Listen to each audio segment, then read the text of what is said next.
Welcome to Looking to Make a Difference with Gail.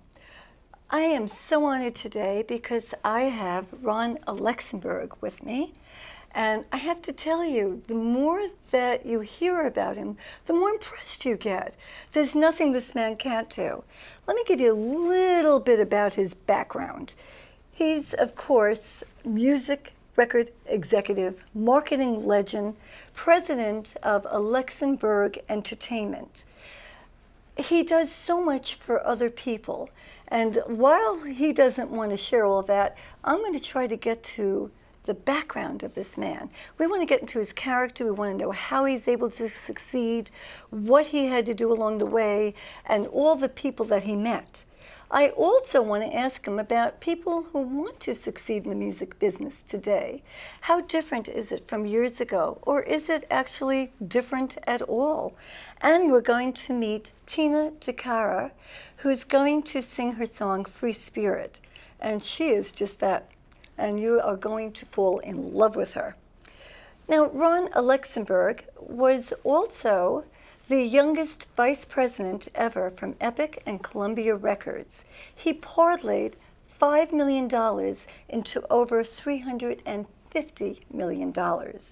He was inducted into the Long Island Hall of Fame, the Hit Parade Hall of Fame. He had the largest selling album, Michael Jackson, Thriller. We're talking about Meatloaf and Boston, all in the same year, 1976. A professor at NYU. Wouldn't you have loved to have been in his class?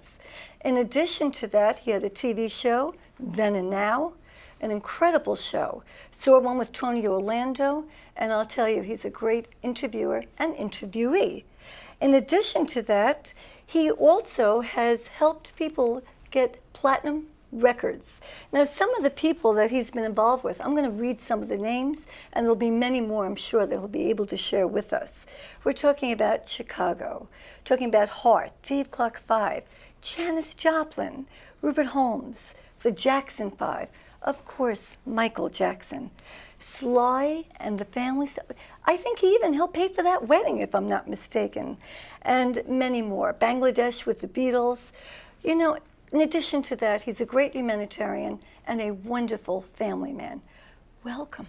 Thank you. I feel like I don't know what I have to say. It's a pleasure to be here to meet you and your accomplishments as well and what you've overcome. This is about you today. And you know what? I want to ask you something. When you hear all of that, what goes through your mind? That I've been very lucky. And I'm one of the few that can say that when I get up in the morning, I look forward to going to work, and that has never changed. And you know, this is my 53rd year in the music business, and the roller coaster of the music business and the roller coaster of my life I've been very fortunate. And it doesn't stop. I'm one of the lucky ones. No, and it doesn't stop. It changes. Right. And that's probably part of the challenge. But when you mention those names, almost everyone has a story, and everyone is a smile, and then, you know, some sadness. Yes, of course. Because we've lost some people. And we're going to talk about that. Let me ask you a question. Sure. Growing up, what person would we know, celebrity or sports, was your hero? My father. Oh, okay, we got to talk about that. I love that. Yeah. Thank you. Thank you for saying that. My parents. Yeah, my parents. My father would, apart from being a well-known individual, was one of his clients, Mr. Al Capone, being on the south side of Chicago. He would come home every night with working hard in the butcher store, sawdust in his pants, and he'd look over at me, and that's why there's a certain movie called Field of Dreams that I can't because of the end of that movie. Oh, yeah. Cry. He says, "Hey, Dad, you want to have a catch?" And that's the line in that movie. That will do it. And the memories that I have of my wonderful mother, God rest her soul, and my father, they set the example that I hope I was able to do in meeting my wife. 49 years married. I always say I'm putting up with her, but everybody knows better, and they say no. She gave herself the Purple Heart on our 25th wedding anniversary. She made one up and she handed it out to people. Let's go back to your parents. Yeah. What one piece of advice that you can recall that your dad gave you that you have imparted perhaps to your 3 children or your 4 grandchildren? Not to accept no. And when Dr. King gave Let the Dreamers Dream, Right. my father always said to me, dream on. And later on in my career, when John McLaughlin turned in an album called My Goals Beyond, I think that really says it. That really says it. Stretch your goals, go past it. Because if you don't reach past it, then I'm not very good with things that are by rote standard. Right, because you do step outside the box. You have do to. look at the whole thing. I think it was important to grow up the way I did on the south side of Chicago. Right. I said to people I lived on the League of Nations was on our block. I learned how to get along with everybody. Your dad said you have to work for that. Yeah. And this is one of the things that I think that we need to imbue in our children. This is that work ethic. Well, not to interrupt you, but when No, you talk please about the do. work, Yeah. he said to me, you're going to come to work in the butcher store. I said, okay. So I went to work in the butcher store, and in those days you wore a white apron, a frock, Right. and it was as clean as his table. And he said, you're not working. I said, what do you mean I'm not working? I really wasn't. I wasn't doing anything. He said, look at your frock. It's clean. So I went into the cooler, and I took some chopped meat, and I just rubbed it all over my frock. And I came out, and I said, oh, Dad, I'm really working. And he says, nah, I know all about that one. And he said to me, he says, well, I can't use you in the store. Okay. I said, okay, fine. So I went next door to apply for a job. And it was the shoe store. And they knew my dad, and they gave me the job because of my dad. And a lady came in, and he said, okay, he says, you go and ask her size. And I did, and it was a big size. and I went in the back, and I got these big shoes, and I came out, and I handed her the box, and he says, no, you put it on her feet. I said, I think I'm going to go back and get the job back from my dad. And I did, and I learned how to wait on customers. I learned how to... Discipline. Yeah, well, he made sure of that. It was interesting to be loving what I did, bowling. And you had jukebox music there that you were able to get to the music. You heard all that, right? He went into the bowling alley business. Right. And the jukebox operators, remember jukeboxes? Of course I do. Hey, they used to come in, and the 45s, you remember them, not the guns. With the little 45 disc. with the little disc. A little hole. And the A side would get worn out. The needle would burn it out. And the jukebox operators would throw the records away. I said, oh, give them to me. And I would go home, and I'd listen, not realizing that I was listening to the B-sides on some of these big artists. And I always had a love of music because my mother played the piano. And that's where all this is coming from. Yeah, I didn't know my that. father was an opera lover. My father had, Really? I still have his 78s that he gave me. So the love of music. I wanted to be an attorney, yeah. And I went and I filled out an exam at the University of Chicago. And on the way out, they told me I did very well, but I had to meet the dean of law, and he wanted to ask me a couple of questions. And he did, and he said, as part of being a lawyer, one day you should be a judge. So I'm going to role play with you, and I'm going to ask you 2 questions. Okay. He says, a woman is in front of you, and she's been abused, beaten up by her husband. What's your immediate response? I said, kill him. That's not the answer you could He have. said, wait. He wrote it down. And he said, second question. A baby is in front of you, undernourished and underfed by the parents. What do you feel about that? I said, kill him. He said, Mr. Alexenburg, I regret to inform you, you're not going to be accepted at the University of Chicago Law School. I said, well, you told me I did very well. That was it. So out I went, got in my 57 Corvette, made a left-hand turn, drove down Michigan Avenue, and said, I better go home with a job. Well, let me ask you this, though. Did you go in the service from there or not yet? I 'Cause enlisted, and was it Marine? I can say it to you, I cheated because I was wearing contact lenses. Oh, your and you weren't eyesight. supposed to wear contact lenses. Right. I didn't tell them that. And I passed the exam. And when they kind of like, they were hard in those times. I wear them now. Hard lenses. Hard contact Oh, my lenses. I still gosh. wear them. but they Oh, were my the size gosh. of like a nickel. Right. And they hurt. They hurt, And I guess I yes. was crying when I did my physical. Then, no pun intended there. I mean, I was. Right. And tears are Tears are coming coming. They're looking. this instructor's looking at me. He's going, "Are we hurting you?" And I'm going, "No." He said, "What's that thing?" And I guess one of the contact lenses had slipped. You know, it rolled. Oh, slip how up. funny. He says, "So we're going to classify you 1Y, Oh, called in my case of a gosh. national distress or an emergency."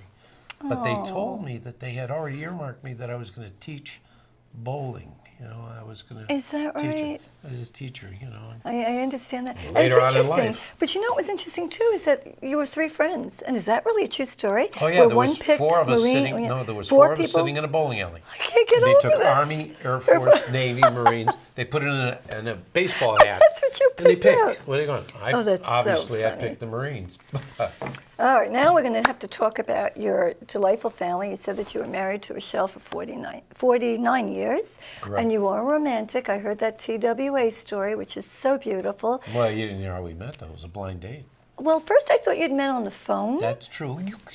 You're unbelievable. Thank you. Yes, no, we but I did. don't want to interrupt because Yes, your we story did. was That was great. my parents' wedding present to me. They paid the phone bill. Isn't that something? I'm from Chicago. She's from New She's York. from New York, and then you were able to come to New York as part of a package deal.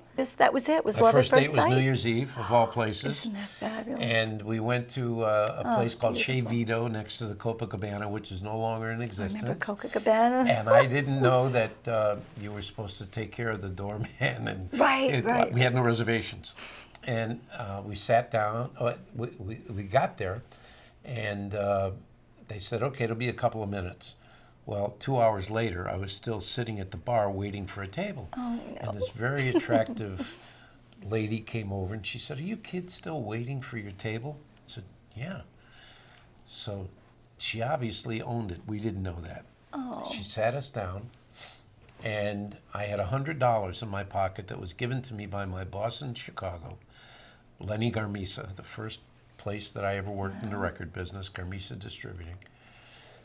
And we ordered the food, and it wasn't as expensive, obviously, as it is now. And about 12 o'clock, big balloons came out of the ceiling, and I grabbed one behind Rochelle's head, and we kissed for the first time, and Happy New Year. Oh, how And about a sweet. half an hour later, I asked for the check. And the waiter comes over and he says, "There is none." I said, "What do you mean there is none?" He said, "The lady that sat you owns this, and she was not happy the way you were treated." Would you And believe how? I said, Wow. "This is going to be a lucky." And we met, and that night we went out. We went to the Ratfink room where we saw a comedian named Jackie Cannon. Oh. And the best part of the story, which is God's truth, and Rochelle, if she were here, she tells it better than me. Oh. It was 6 o'clock in the morning, and we were going to take. She was living in Flushing, and we were going to take the subway home. And it was cold, bitterly cold. And on our way to the subway station, we went into a vestibule, and there was a gentleman that had fallen asleep on New Year's Eve, and we startled him, and he looked up, and he said to her, "You going to marry him?" Isn't that? Wait a minute. Oh my. And I didn't think, much of it. But then we get on the subway, we go to Main Street in Flushing, we get off, we start to walk, and we go into another vestibule.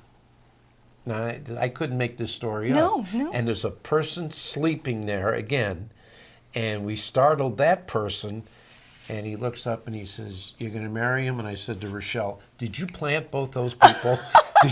Did you plant them there?" And it's part of our story of our Isn't life. that And 7 months amazing? later, Mr. Cool, that I thought I was, flew Rochelle to Chicago to meet my parents. Beautiful. And my mother gave me her engagement ring, and I put it in a little box. Oh. And Mr. Cool says to her, imagine this, I got on my knee and I said, "I've never done this before. Will you marry me?" That's not the coolest thing you could have done. But it's our honest and marriage has real. been, thank God I have her. That's so Because the beautiful. way I traveled and the nights being out, she used to love when people would say to her, "What time's Ron come home for dinner?" She just come home. He loves And then it. I would He leave. loves it I would there. leave on Sunday, and I would come home on Friday night. And we lived in a one-bedroom apartment on Lakeshore Drive in Chicago.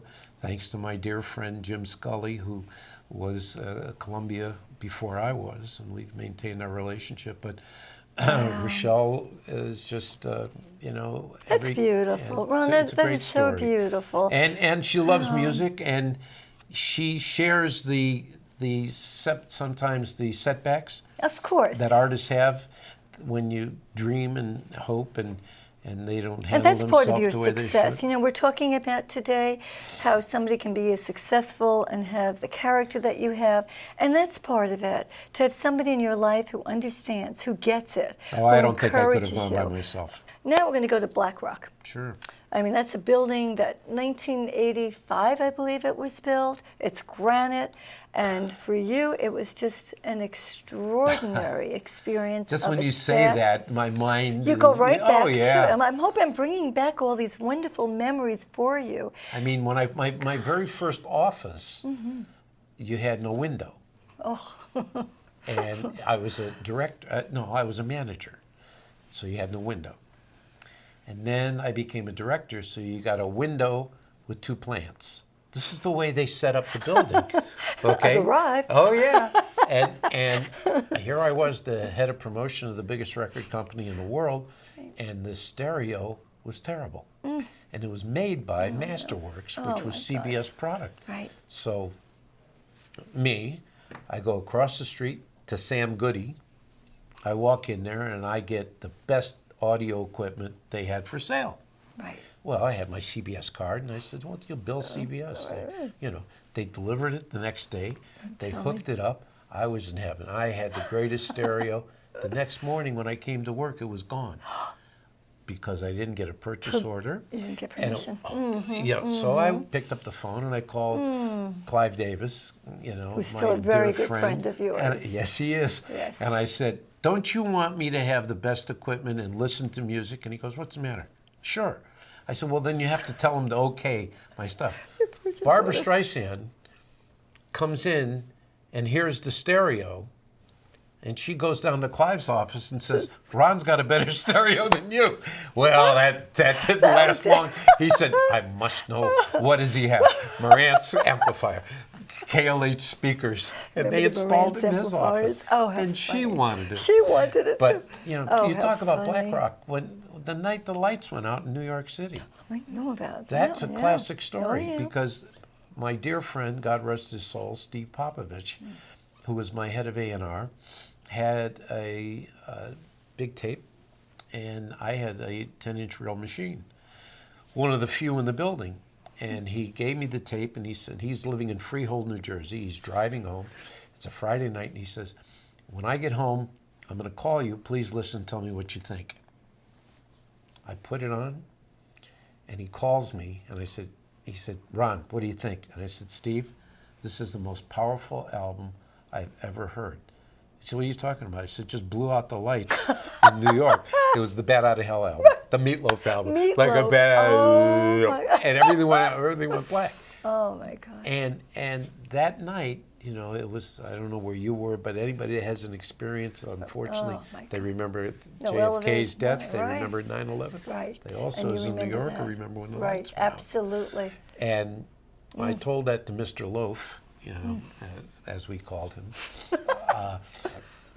I said, "You're the most powerful album in the world." I was playing it he so must have loud. loved that. It's a true. But when he walked in, I mean, you had people walking into your studio, into my office. into your office. You had no way of knowing who these people were, and look at the number of people that you had coming in. Well, I had an open door policy. I believe if you're successful in business, any business, Right. and I say this to lawyers, accountants, it's hard for them sometimes, have an open door.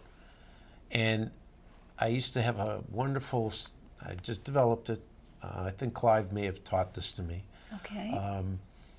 Come to me with the problem, but come to me with 3 solutions. I'll help you Beautiful. try I and love pick that. one. Love that. And I'll try and pick one Absolutely. that helps you. Right. And I had the best staff. And you couldn't touch this staff. You're I mean, 26 years old. Yeah. You are this. You're the vice president. I wasn't the head of Epic until I was in my 30s. Okay, but you were vice president. Yeah. Coming into that had to be very, very challenging. And you have a Oh, whole yeah. group of people there. Suddenly, you're in charge.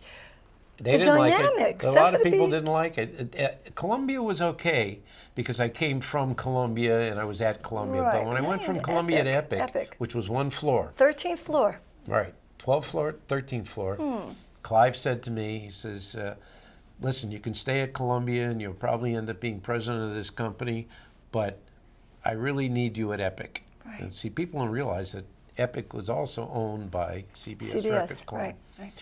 And I said, Clive, I don't want to go to Epic. You know, I mean, yes, I like Bobby Vinton, and yes, I Right. like Dave Dave Clark Clark Five, Five. and yes, Tammy Wynette, Right, God rest her right, soul. right, right. But come on, Bob Dylan, Janis Joplin, the Columbia roster, Andy Williams, Barbra Streisand. You know, who would want to leave that? And he said, Right.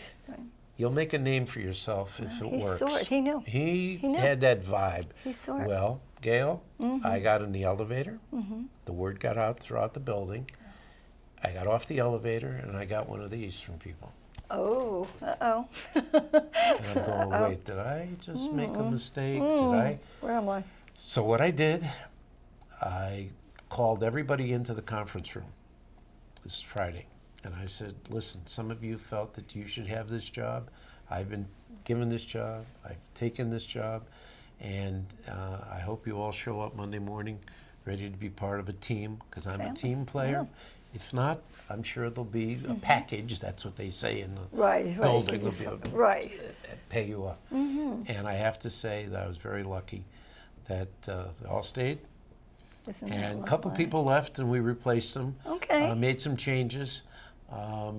And signing bands that people really had passed on. I mean, That was extraordinary. But again, another reason why you're successful. I love what you said, and if it came from Clive Davis, more props.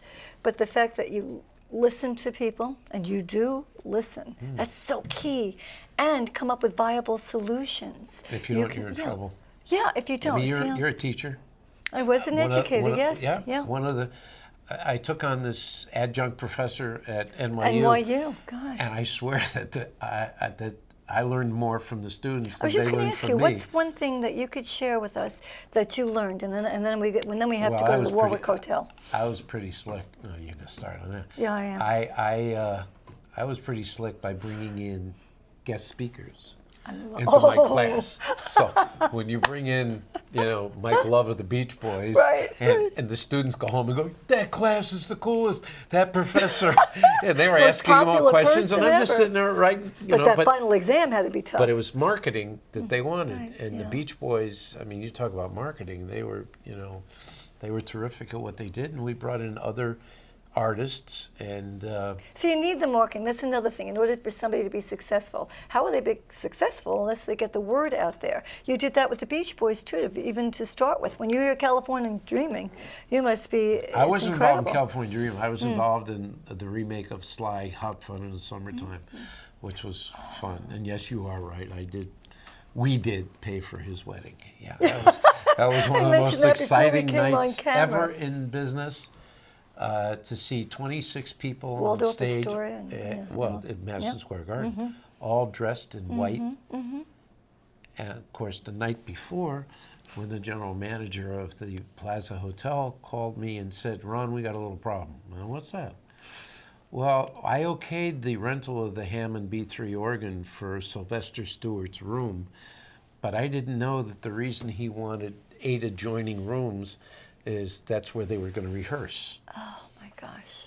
So I came right over to the Plaza Hotel, and when I heard boom chakalaka like boom getting off the elevator, I said, "Well, okay." And Sly my was just gosh. he was an unbelievable salesman in those days, and although he may have upset everybody, next night we're at Madison Square Garden, and there he is on that stage, and 20,000 people. And then right afterwards, I'm going to the Waldorf Astoria for his party. Unbelievable. And then at 6 o'clock in the morning, there's a knock on the door. And it was his manager, Kenny Roberts. And I hadn't even undressed. I still had my tuxedo on. And I said, Kenny, what is it? He said, we got a problem. No, what's the problem? Well, it seems that Reverend Franklin, who administered the wedding, was not ordained. Oh no. in the state of New York. See, that's a story you didn't know. That's go. when I got on Wasn't you. married. And he says, okay. I said, what do we do? He says, he's got to go Oh, down right my now, gosh, and get slide, married. and get a married license. Just Get a gotta get married. license. Yeah. And that's what happened. Can you imagine that no. story? It would have cost me my job. And Oh, it my would have been gosh. all over with. All right, And we're going to have to jump now to room Go. 805, Warwick Hotel. Yep. Someone who impacted your life. Still. And I have a couple of things that, I want to mention about that. So upsetting with the press. They build you up, can't wait to tear you down, and then in your death, they build you back up. And I always say to people, maybe. I say, if you like me, give me the flowers now. Let me know while I'm alive. Yeah. And of course, we're talking about, first it started with Jackson 5, and then Michael Jackson, whom you met. And with Michael Jackson, who I know that the studios weren't keen because he had a cartoon show on the Jackson 5, and you had said, if he can make a hit out of a song about a rat, then let me tell you, he can be Anybody can have a something. number one song about a rat. Is I it? want. And I know you said if I can't make love to it, if I can't dance to it, and if I don't cry to it, I'm not interested. I don't want it. I don't want it. So Where did you get all this? You're So unbelievable. tell us about this, because what a beautiful, and I don't Well, want to. it was. Okay, I don't want to upset you, but Well, it is upsetting, but you're not upsetting me. It's upsetting good- that the media, what you just said, I'm sorry. ripped him apart and made statements about him that were totally So inaccurate. unfair. So unfair. And it was one of those nights leaving the CBS building, getting in my car, driving out of the ABC garage because CBS did not have a parking lot, and I saw all these people in front of the Warwick Hotel. And I pulled my car over, and I went to the doorman, and who I knew, and I said, "What the heck's going on here?" He says, "Man, this Jackson 5, it's just they've taken over the whole hotel." And someone just told me that it was okay to go to the house phone, pick it up, and ask for Michael Jackson. That's something. I want to meet him. I was a fan. He came down with his dad and a person by the name of Richard Aarons, and we sat, and they asked Michael to leave because they wanted to talk business with me, which wasn't my intention. No. My intention was to meet him. And they told me that they were thinking of leaving Motown. They said they were thinking of leaving Motown You heard that. You the listened. press all said that I raided Motown. No, No. not so. And I said, well, I'm interested, And I said, listen, you're playing Westbury Music Fair on Saturday. I've met your family. I'd like you to meet mine. Incredible. And I called Rochelle, and I said, I invited the Jackson 5 and their chaperones and their parents to our home in Woodbury for lunch. Can you imagine that? And I asked Michael, I Right. said, Michael, what can we serve? Oh, we eat anything, Ron. Okay, great. So I went and I got anything. I got a table twice as long as this, and we got everything you could imagine, from white bread to rye bread to roast beef to chicken to everything. And we laid it out on this big dining room table. Everybody shows up at 1 o'clock. 1:15, 1:30, nobody eating no morsel of food. Rochelle looks at me and she says, did we do something wrong? And I said, I don't know. Maybe we should say a prayer. I mean, I don't know. Mike, come here. And he looks at me and I said, did we do something wrong? what's going Why on? isn't anybody eating anything? He says, I guess I should have told you, Ron. We're all vegetarians. I said, that thanks, phone? Mike. So I called Van Size Farms, oh, my which is still in business out there right, on Jericho Turnpike. And I said, you don't know me. Knows the I'm a area. customer of yours. What does it take? Make a salad Oh, for 20 my people and bring it gosh. over to Oh, my house. my. And that night we went to see him. And when I saw that their uniforms were not in the best of shape, Jermaine was told to stay away from me Well, yeah. because he was married to Barry Gordy's daughter. Exactly. And I pulled Michael aside again. And I said, you're an amazing young man. It's an amazing show. And I can close my eyes, Gail, and see Janet on my daughter's tricycle Oh, my driving her gosh. bike. Oh, how cute. I mean, it was a wonderful What a great day. It was a great family day. They got to meet my family. I got to Right, meet them. right, it's fabulous. Catherine, who we're friendly with to You're this still day. friendly with. Yep. How beautiful. And then after I left, Quincy Jones made these phenomenal albums. Gamble and Huff made the first album, Enjoy Yourself, Going Places, which is fabulous. And we kept in touch. Every July 27th, Yep. Michael would call me, and the first time he called, which was 2 o'clock in the morning, the phone rang, and I said to Rochelle, honey, please answer the phone. I don't know who's calling me at 2 o'clock in the morning. And she answers the phone. She says, Ron, there's a woman on the phone. I said, what? There's a woman on the phone. Who's calling me? And we had just signed Linda Carter. I was just going to say, it wasn't Linda Carter, was everybody, it? No, but the word was that Ron and Linda Carter. Oh, yeah. You know, yeah, right. Go Linda right Carter. along with that. Yeah, Linda Carter. Linda So, of Carter's course I calling would. you. So she funny. laughed, got on the phone and says, hello, Ron, it's Michael. And we called to sing happy birthday. And every year on July 27th, he was pronounced dead on June 25th.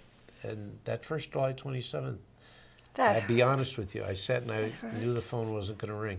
And anchoring his funeral on News 12, I thank Cablevision to this day that they got me through that, because I was invited to the funeral. Right. And I knew that it was not going to be easy for me to Absolutely. be speaking in between Jesse Jackson and Al Sharpton. I hear you. And I knew where that was going to go. Right. Okay. So, oh and, my gosh. And the boys called me. Janet called and said, you know, would you come out here? And it was hard for me to say, I'm going to be emotionally ripped in half. And we stayed on the air for the whole funeral. Yeah. Well, I'm going to have to move this along, but I do want to ask you one thing before we bring out the beautiful Tina DeCara. Please. And that is, Angelica Houston just wrote her autobiography, and in it she mentioned that she worked with Michael Jackson, and what surprised her that many people would not know is that he never got upset. He never raised his voice. Can you think of, that's what she said, it's in her book. No, you didn't. Can you think of one thing that you would tell the audience, and then we're going to talk about Tina? He had a stubborn streak about him. Okay. And the stubborn streak was exemplified to me on a movie that I, quite frankly, asked him not to make. The Wiz. Had to be The Wiz, right, had to be, right. And the reason I gave him, I thought made a lot of sense.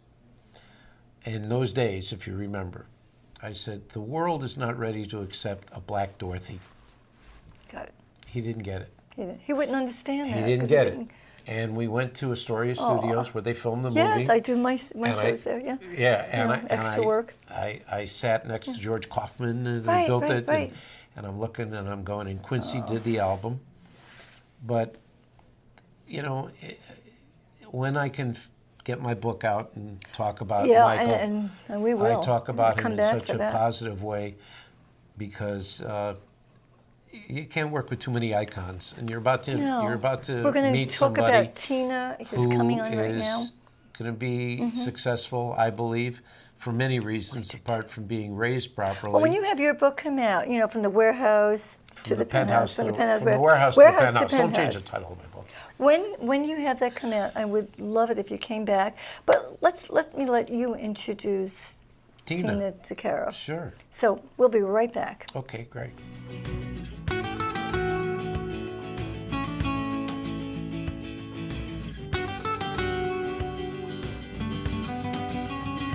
Welcome back. Ron, I know that you have a wonderful relationship with this beautiful young lady next to me named Tina DeCara. So why don't you do the pleasure of introducing her and explain your involvement with her, please? Thank you. Well, thank you for having both of us to be with you today. And in my years of signing artists, you never know when you're going to find somebody, or you never know when something is just going to come from God or come from somebody that recommends it. I was invited down the block at MacArthur Airport when they did a launch of 103.9, the radio show. Right. And I got there kind of a little late, and all of a sudden I hear this voice singing, you know, the national anthem. Oh. And I'm going, wait a second, you know, who is that? Okay. And I walked towards the back, and there's Tina. And we met. I spoke to her wonderful mother, and thinking her dad was there, but he was busy working, a hardworking family. And I started to talk to Tina and asked if we could spend a little time getting to know each other. And from getting to know her, I've had a desire for young people to take the music of the past and bring it into their world. Yes, she writes her own material. Right on. But I said to her, "Do you happen to know who Ella Fitzgerald is?" And she said, "What, are you kidding?" Oh, So wait a minute. Now, when she said she did, and that's my all-time, I'm saying, you know what, we're going to record because she can scat sing. And an icon like Ella Fitzgerald is gone. Right. Yes, an icon that we talked about earlier, Michael Jackson, is gone. It's going to take a long time before somebody tries to, copy him. But Tina doesn't copy. Tina is a young 18-year-old, beautiful, who's been singing and singing and singing and has gone through, all of what a young woman, young girl doesn't want to go through. Bullying, Yeah, we're being gonna talk picked about on. that. We're gonna talk We're about going to that, talk about that. But Yeah. I am fortunate enough to be able to say, this is somebody I want to work with. And I want to help develop. I want to help see that it gets financed properly and that she gets her shot because she deserves it. What a delightful introduction. Oh my I mean, does it get gosh. any better than that, Tina? Seriously. Thank you so and, much. and she knows how to say thank you, and she knows how to be I polite, like and she that. knows how to show up on time for meetings, and she knows how to always look good. Now, let me just tell you something. Sure. This may be the 20th time I've seen her. Right. This is the 20th different outfit that I've seen on her.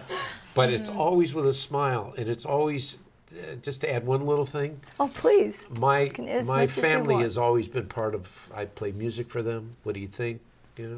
My daughters are brutally honest because I may come home and say, "I've got the greatest thing since night baseball and sex," Right. and they'll go, "Dad, we don't get it, Dad." And I brought home a little demo. I mean, we're still in the rough stages of recording her, and then she met my best friend, my wife.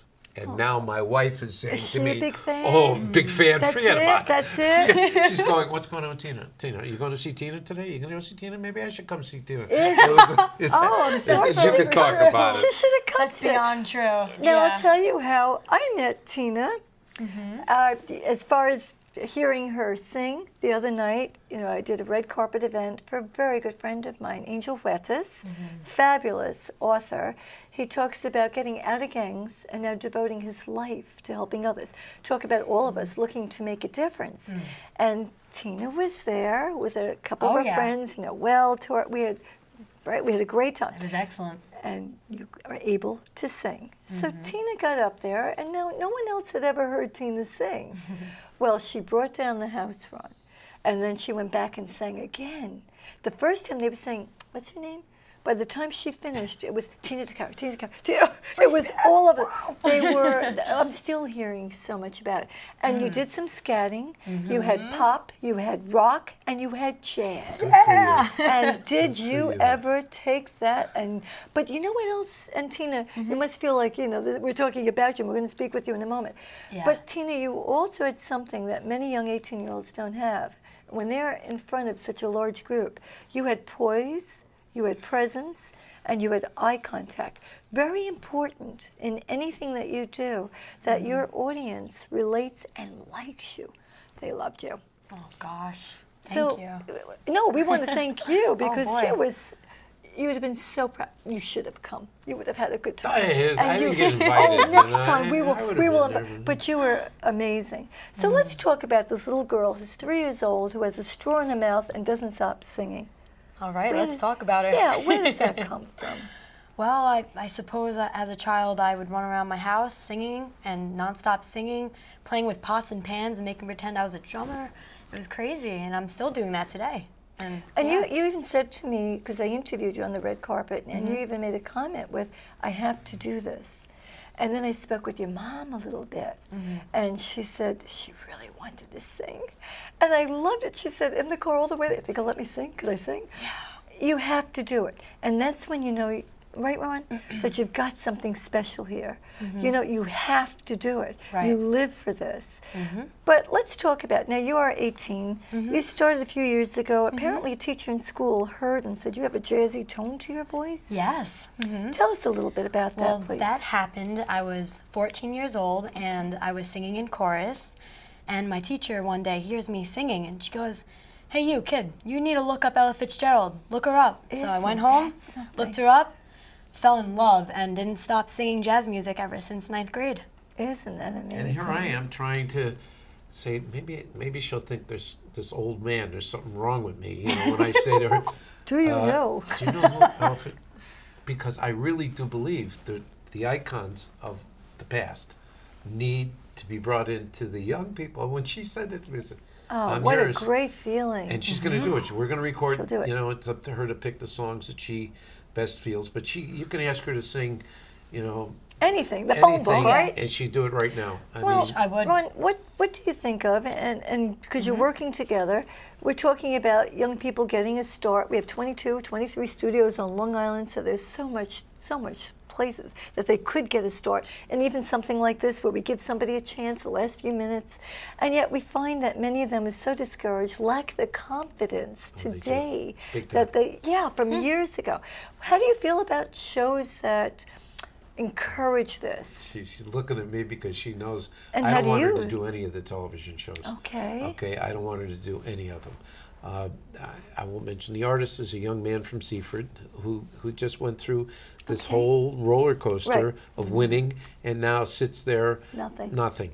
And then there's a young, as I'm fortunate enough to work with people, singer, songwriter that writes. She's written 300 songs. Maria Pragus is her name. She's from Long Island as well. I'm going to try when they meet, because there's no rivalry there, that having Not young with this people. sweetheart. No, She's I'm a- just saying yeah, having good young people. people Yeah. that I'm fortunate enough to have them come to me. Isn't that great? Forget the past and the resume. Right. I think way past it. I think outside the envelope. Right, outside the box. 'Cause There we go I- again, right? I feel that Tina, when asked in an interview such as this, unfortunately we have somebody as knowledgeable as you about Ella Fitzgerald. I mean, that's just going to be one of the songs. By the time I get It's done with fabulous. her, I'm going to have her go down a list of all these people. Look at the people that these young singers that abuse themselves, the young people that go through Right, the right. drugs, that go through They the start so tough. young, You they know- don't have a Remember, Tina, how do you feel about that they start too young? Well, the you childhood. see, if you start way too young, you don't have time to play. You don't have time to hang out with friends. And it could get a bit lonely and difficult to not really be able to play and just be all work, work, work. And the other thing that I've noticed too is that when young kids are on those shows, I can't help but compare when they're singing somebody like Barbra Streisand's music. When I hear that, I make a juxtaposition. I compare the two of them, and you're never going to come up to that. I course not. totally support what you're saying. Yeah, It's yeah. just like Aretha Franklin, who's one of the great singers of all time, just made an album that my friend Clive Davis produced, and she does covers of it. It's called Divas. Well, let me just tell you something. When I hear her sing People, as great as she is, I still hear Barbara. Thank When you. I see Right any on. man sing San Francisco, I still hear Tony Bennett. When I hear Right. somebody try to sing Take Another Little Piece of My Heart, I worked with Janis Joplin. She's going to sing songs that she wrote, Oh, yeah. And that's what I original love songs, too, which is right. just about as tough as it gets. And I Of think that's course. what you look for. And again, if somebody's out there who wants to be represented, one of the things you probably look for is the fact that you can write your own song. Oh, certainly. Now I know was it Crazy for About You. Crazy About You. Now that went into Kohl's. Tell me about that experience. Oh Share. my goodness. Well, I was 13 when I got signed by an independent record label, and it truly taught me how to be, a singer. And I was like, wow, I'm in the spotlight. I'm in a music video. I'm so cool.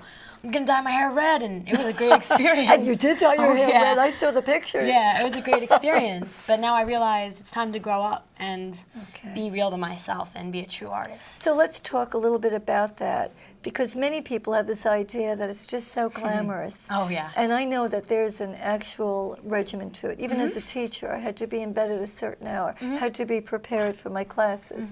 There are certain things you have to do. Oh, yeah. As a performer, as a singer, what is it that you have to do and sacrifice, perhaps? Well, you see, in 12th grade, I had to take night school because I wouldn't have time to really hang out with my peers and, go to concerts. I had to be in the studio. I had to write. My parents are very strict with my career, and it's taught me to really focus on writing and being a musician.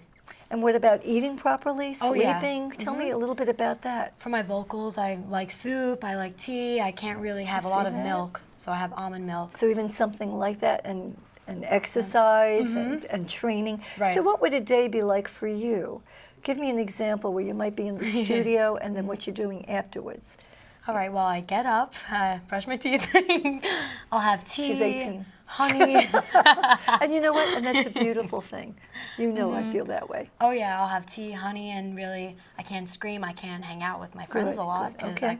So you're normally sacrificing all of that, the hours, and then what would you do? You go into the studio for a couple of hours. with my producer Stig, and we'll write a song together. He'll show me a beat, and then I'll sing to it, and we'll just fall in love with the music. That's what it's about. Now, your mom is a singer, isn't she? Or Oh, she used to be one, yeah. Oh, So so she's talented. she's very. So you think it came from there? Do you think it's hereditary? I think possible, so. yeah. Because I'm watching old videos of her singing, and I'm like, how? I guess I got that from her. You probably got that from her too. All right. And what else do I want to? I have so many things to ask you. So let me Okay. start with this too. I know that you put your soul into your words. Right. And that's so significant. You want to tell a story, and that's what you do. When you're on that stage and you were singing this new song that you're going to debut here, that was amazing because I got it. So tell me a little bit about the words to the song, Okay. Free Spirit, which part of it really got to you and why you felt you had to write it. That's an awful lot to ask of you, but Oh, it's fine. I Yeah. love the song "Free Spirit" Yeah, that I let's wrote talk a little bit with about my that, please. producer. you want to give his name? Yeah, his name is Stig. He's awesome. Okay, Shout out to Stig. give him a shout out. And so that song's mostly about self-acceptance because I'm huge about that. I think we should all start a revolution and stop hating ourselves. It's all about loving yourself and being who you are and love not that. being afraid to cry, not being afraid to laugh, not being afraid to want to hide, you know? You're human. We all have the same blood, so why not accept each other? There's a lyric in that song that I wrote. It goes, "Stop, no more hate, spread love, peace, and harmony." And I think that's a part of who I am because I have this here, and that's for peace. And you know, I'm really strong. I feel strongly about that. And you're almost like a little bit of throwback sometimes. I Oh, see yeah. my little hippie girl, maybe the Lennon, the Beatles, Oh, I'm and a John. huge fan. Oh, I love John Lennon. He's my favorite.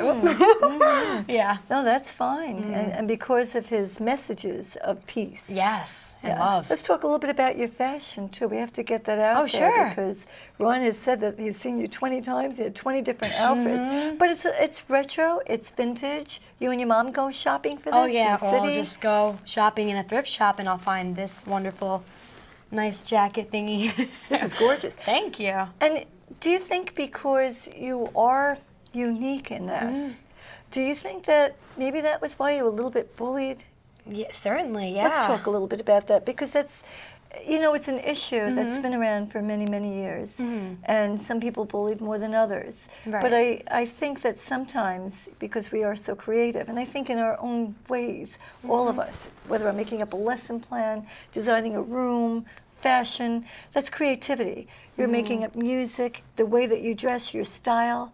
So tell me a little bit about that. How did that affect you in school? Well, it definitely did affect me because as an artist, it was always hard to really stand out and be myself when you go to a school that really doesn't like that. It was very tough for More me. conformity? Yeah, definitely more with that. It was just very hard for me to be myself, and So that's your why I'm music- more. Once I graduated, high school, I felt so happy to finally Isn't be that myself. something? Yeah. And your music then expresses that and gives you a chance to be who you are. Oh, right on. I was called eccentric. See, the thing is, you know what? I want people to know Right? that Yeah. the people who are judging you Yeah. are already below you. You know? And I think the process of growing up is just accepting that sometimes there are shortchanges in other individuals who may not have the gift yet to get where you are. You have to really feel bad for them because the people who are talking bad about you must feel horrible. So honestly, hug that person. See, that's beautiful. That's how I what do feel. you think? Isn't that a nice thing to Well, say? that's part of the reason why I think she's going to be okay. Because she's seen both sides of it at a very young age. And she's going to be more inspired in the writing just by the way she handles herself to help other people. And also Okay. your values. You told me that Yes. you have a All very right. deep belief in God. You want to share a Certainly. little bit about that? Where did this come from? And just share a little bit. Okay, well, Please. I go to youth group every Tuesday, Okay. and I feel very strong with faith, and I have a strong belief in God. He gave me this gift, so my gift to him is singing. Oh, that's beautiful. Maybe giving back to others. And that too, of course, yeah, that for sure. And the creativity continues. The familia. Why don't you give us a little bit about that? Well, that's going to be an independent film, I believe, that I'm going to be starring in, and I'm pretty stoked about that because acting is so much fun. I love acting. I've always wanted to be an actress as well as a singer. That's going to be so And great. I love to dance too. You do hip hop, you've Yes. done dance, you've Ballet, had all of jazz, that. yep. I danced with the other night in the Energy Plus. Energizer Bunny. But with the Familia, I'm excited. You know, I have a Me part too. in that. So, and I think it's a cast of so many different people. And how did you get involved in that? Well, a good friend of mine, Noel, he's such a Noel. sweetheart, and Noel is the reason I'm doing this show. So, oh, Noel. yeah. Hello, Noel. We give him a shout out. So, because of him, you got involved in that. Right. Were you in Christmas Tears? Is that? Yeah, that's the I independent heard film. the voice.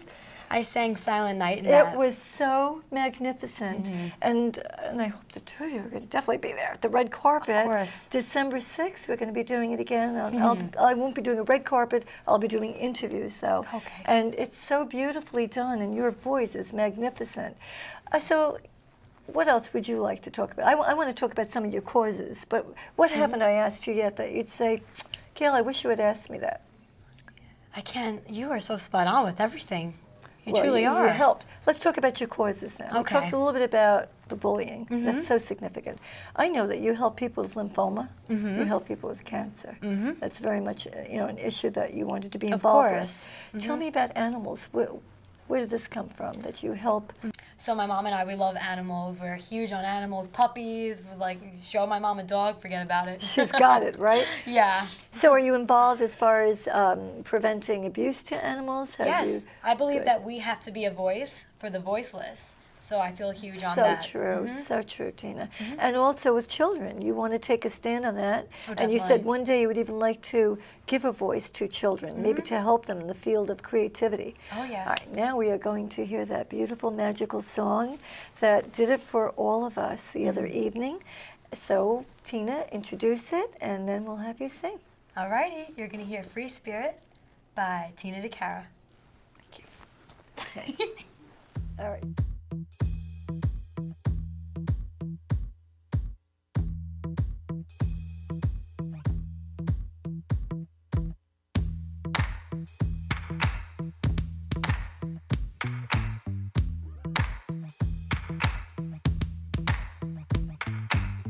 Every day you wake up, you got somebody judging you. Well, you work hard to make it time. What do those times add up to? Them fly cars and jewelry, but you they all define you. You gotta paint a smile on your face, so what a shame you don't have no soul in you. You gotta be a free, free, free, free spirit. You gotta be a free, free, free, a free spirit.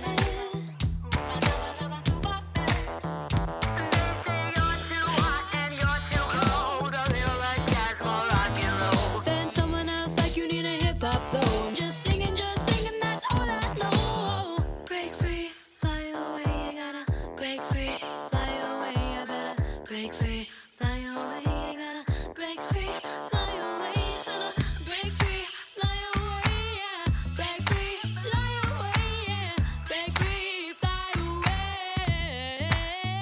You gotta be a free, free, a free, a free spirit. You gotta be a free, free, a free, a free spirit.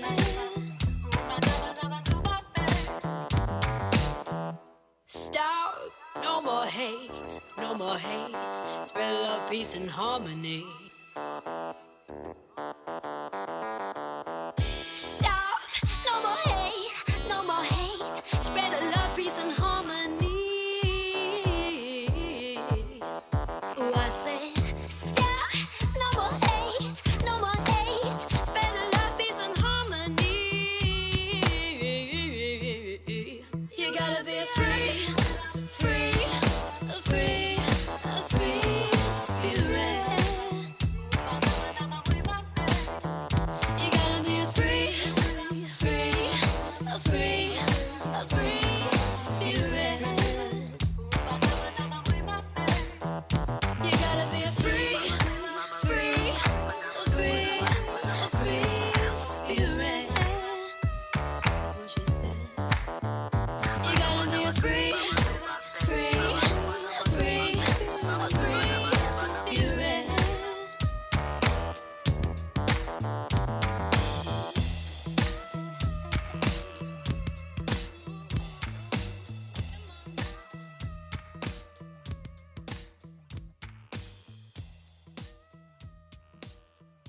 Tina, that was absolutely beautiful. I want to thank you so much for being here, and your debut and the song is extraordinary. Thank you.